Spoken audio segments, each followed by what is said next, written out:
அனைவருக்கும் எனது அன்பான வணக்கங்கள்.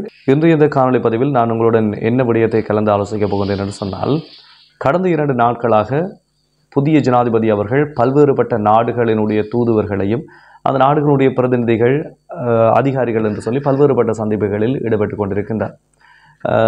கடந்த சில நாட்களாக நாடுகளை பார்க்கின்ற போது அல்லது இணையதளங்களை பார்க்கின்ற போது தெரிகின்றது, தொடர்ச்சியாக புதிய ஜனாதிபதி பல்வேறுபட்ட தரப்புகளுடன் சந்திப்புகளை மேற்கொண்டு கொண்டிருக்கின்றார். இன்றைய தினத்தில் IMF-உடனும் 2வது கட்ட பேச்சுவார்த்தைகள் நடைபெற்றிருக்கின்றது.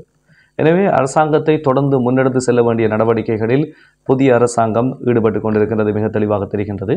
அந்த வகையில் இன்று இலங்கைக்கு மிக முக்கியமான ராஜதந்திரி ஒருவர் வருகை தந்திருக்கின்றார். உலகளாவிய ரீதியில் இன்றைய காலத்தில் இருக்கக்கூடிய முக்கியமான ராஜதந்திரிகளில் மிகவும் முதன்மையானவர் என்று கருதக்கூடிய ஒரு பலத்த ராஜதந்திரி ஒருவர், உலகளாவிய அரசியல் போக்குகளில் பல்வேறு மாற்றங்களை நிகழ்த்தியவர், இந்தியாவினுடைய வெளிவிவகார அமைச்சர் S. ஜெய்சங்கர் இலங்கைக்கு இன்று வருகை தந்திருக்கின்றார். இலங்கை வருகை தந்த அவர் ஜனாதிபதியை சந்தித்திருக்கின்றார். அதே போன்று இலங்கையினுடைய பிரதமர் ஹரணி அமரசூரிய அவர்களை சந்தித்திருக்கின்றார். முன்னாள் ஜனாதிபதி ரணில் விக்ரமசிங்கே அவர்களையும் முன்னாள் எதிர்க்கட்சி தலைவர் சஜித் பிரேமதாஸ் அவர்களையும் சந்தித்திருக்கின்றார். S. ஜெய்சங்கர் அவர்களுடைய வருகை எந்த அளவிற்கு எங்களுக்கு முக்கியத்துவமானது என்பதை நாளைய நாளேட்டிலும் சரி, அதே போன்று அடுத்து வரக்கூடிய ஒரு வாரத்துக்கான நாளேடுகள் வெளிப்படுத்தும். அதில் எந்த விதமான சந்தேகமும் இல்லை. அதற்கு முன்னர் இன்றைய இந்த காணொலி பதிவில் நான் என்ன விடயத்தை உங்களுடன் பகிர்ந்து கொள்ளப் போகின்றேன் என்று சொன்னால், இந்த சுப்பிரமணியம் ஜெய்சங்கர் என்பவர் யார்?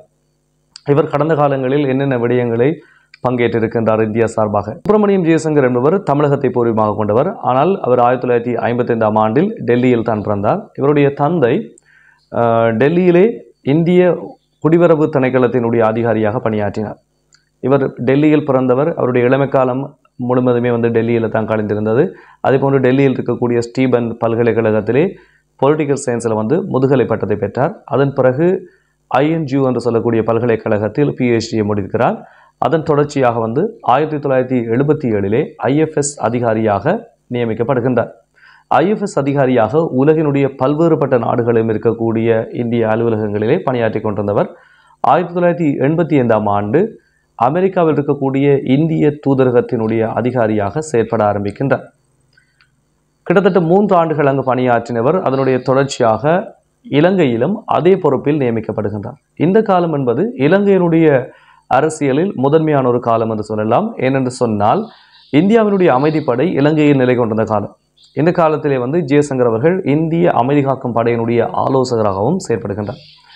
அதன் பின்னர் அவர் ரஷ்யா, ஜப்பான் போன்ற பல்வேறுபட்ட நாடுகளினுடைய தூதரகங்களுடைய அதிகாரியாக செயற்பட்டவர். 2007ஆம் ஆண்டிலிருந்து 2009ஆம் ஆண்டு வரை இந்தியாவினுடைய சிங்கப்பூருக்கான தூதரகத்தினுடைய ஆணையாளராக பணியாற்றுகின்றார். இந்த காலங்கள் எல்லாற்றிலையும் அவருடைய பணிகள் மிக முதன்மையானது. இந்தியாவினுடைய வரலாற்று பக்கங்களில் இடம் பிடிக்கக்கூடிய பணியை ஆற்றியிருந்தாலும் 2009க்கு பின்னர் தான் மிக முக்கியமான கட்டத்திற்குள் ஜெய்சங்கர் பிரவேசிக்கின்றார். ஏனென்று சொன்னால், இந்தியாவினுடைய மிக முதன்மையான எதிரியாக கருதக்கூடிய சீனாவினுடைய இந்திய தூதுவராக அவர் நியமிக்கப்படுகின்றார். சீனாவினுடைய இந்திய தூதுவராக பலர் பணியாற்றியிருக்கின்றார்கள். ஆனால் அவர்கள் அனைவரும் மிக சவாலான சூழ்நிலைகளில் மிக திறன் வாய்ந்த அதிகாரியாக தேர்ந்தெடுக்கப்பட்டு தான் இந்தியா சீனாவுக்கான அதிகாரியை நியமிக்கும். அப்படி நியமித்தாலும் அவர்களுக்கு மிக நீண்ட காலத்தை கொடுக்குறதில்லை. அதுக்கு பல்வேறுபட்ட காரணங்கள் இருக்கலாம். ஒன்று, இந்தியாவை சீனா ராஜதந்திர ரீதியில் வெற்றி கொண்டிருக்கலாம். அந்த வெற்றிகளை ஈடுகட்டுவதற்காக புதியவர்களை கொண்டு நியமித்திருக்கலாம். அல்லது இந்த 2 நாடுகளுடைய புலனாய்வு கட்டமைப்புகள் வேலை செய்து கொண்டிருக்கும். அங்கு இவர்களுக்கு ஏதாவது அழுத்தங்கள் இருக்கலாம், அல்லது இவர்கள் விலை போயிருக்கலாம் என்று சொல்லி பல்வேறுபட்ட செயற்பாடுகள் இருக்கும். இதனால் நீண்ட காலத்துக்கு சீனாவின் உடைய தூதுவரை நிரந்தரமாக வைத்துக் கொள்வதில்லை இந்தியா. ஆனால் இந்த சுப்பிரமணியம் ஜெய்சங்கர் என்பவர் தான் சீனாவுக்கான இந்திய தூதுவராக மிக நீண்ட காலம் பணியாற்றினார். கிட்டத்தட்ட 4.5 ஆண்டு காலம் சீனாவிற்கான இந்திய தூதுவராக அவர் பணியாற்றியிருக்கிறார். இந்த காலத்தில் பல்வேறுபட்ட எல்லை பிரச்சனைகள் நடைபெற்றது. அதே மாதிரி இந்தியாவுக்கும் சீனாவுக்கும் இடையில் பல்வேறுபட்ட ஒப்பந்தங்களும் சுப்பிரமணியம் ஜெய்சங்கர் அவருடைய காலத்தில் தான் இடம்பெற்றிருந்தது என்பது குறிப்பிடத்தக்க ஒரு விடயம். இந்த சுப்பிரமணியம் ஜெய்சங்கர் அவர்கள் இந்தியாவுக்கான தூதுவராக இருந்து எப்படி இந்தியாவினுடைய வெளிவிவகார அமைச்சராக மாறினார் என்பது இந்த சீன தூதுவராக இருந்த காலத்தில் தான் தீர்மானிக்கப்படுகின்றது. எப்படி என்று சொன்னால், தற்போது மோடி அவர்கள் இந்தியாவினுடைய பிரதமராக 3வது முறையாக பதவியேற்றிருக்கின்றார். 2வது முறையாக பதவியேற்கின்ற போதுதான் முதன்முறையாக சுப்பிரமணியம் ஜெய்சங்கர் அவர்கள் இந்தியாவினுடைய வெளிவிவகார அமைச்சராக கொண்டு வரப்பட்டார். அதுவரை எந்த ஒரு கட்சியிலும், முக்கியமாக அவர் தற்போது ஆளுங்கட்சியாக இருக்கக்கூடிய பாரதிய ஜனதா கட்சியில் கூட அடிப்படை உறுப்பினராக கூட இல்லாத ஒருவர் ஒரு வெளிவிவகார அமைச்சராக, அடிப்படை உறுப்பினராக இல்லை, பாராளுமன்ற உறுப்பினராக இல்லை, ஆனால் வெளிவிவகார அமைச்சராக கொண்டு வரப்பட்டார் என்று சொன்னால் அவருடைய செயற்பாடும் செயற்திறனும் எவ்வளவு தூரம் முக்கியமானதுன்றதை நாங்கள் பார்ப்போம். அப்போ இந்த சுப்பிரமணியம் ஜெயசங்கர் அவர்கள் சீனாவினுடைய இந்திய தூதுவராக கடமையாற்றி கொண்டிருந்த காலத்தில் குஜராத்தினுடைய முதலமைச்சராக இருந்த நரேந்திர மோடி அவர்கள் இந்தியாவுக்கு பயணம் செய்கின்றார். அங்குதான் முதல் முறை நரேந்திர மோடி அவர்களுக்கும் ஜெயசங்கர் அவர்களுக்குமான சந்திப்பு நிகழ்கின்றது. அன்றிலிருந்து ஜெயசங்கர் அவர்களை ஏதோ ஒரு விதத்தில் ஒரு ஆளுமையான நபராக நரேந்திர மோடி அவர்கள் இனங்கண்டு வைத்திருக்கின்றார்.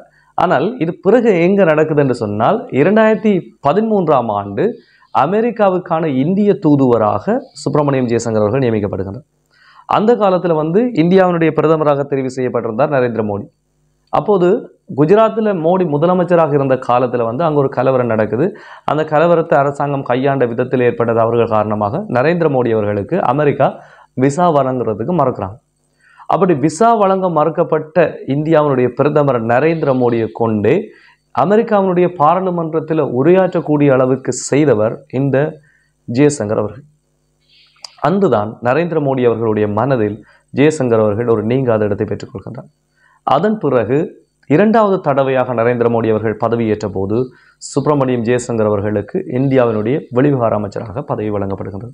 இப்படிப்பட்ட ஒரு ராஜதந்திரி இன்று இலங்கை வந்திருக்கின்றார். அதிலும் இலங்கை ஜனாதிபதியுடன் மட்டுமல்லாது முன்னாள் ஜனாதிபதி, எதிர்க்கட்சி தலைவர் என்று சொல்லி மிக முக்கியமானவர்கள் எல்லாம் சந்திக்கின்றார் என்று சொன்னால் இலங்கையிலும் பல்வேறுபட்ட அரசியல் மாற்றங்கள் இடம்பெறப் போகின்றது. பிராந்தியம் சார்ந்த அரசியல் மாற்றங்கள் இடம்பெறப் போகின்றது என்பது மிக தெளிவானது. அதை நாங்கள் அடுத்து வரக்கூடிய வாரங்களுடைய நாளேடுகளிலும் சரி, இணையதள செய்திகளிலும் சரி மிக தெளிவாக உணர்ந்து கொள்ளலாம் என்று கூறி முடிவெற்றுக் கொள்கின்றேன். நன்றி, வணக்கம்.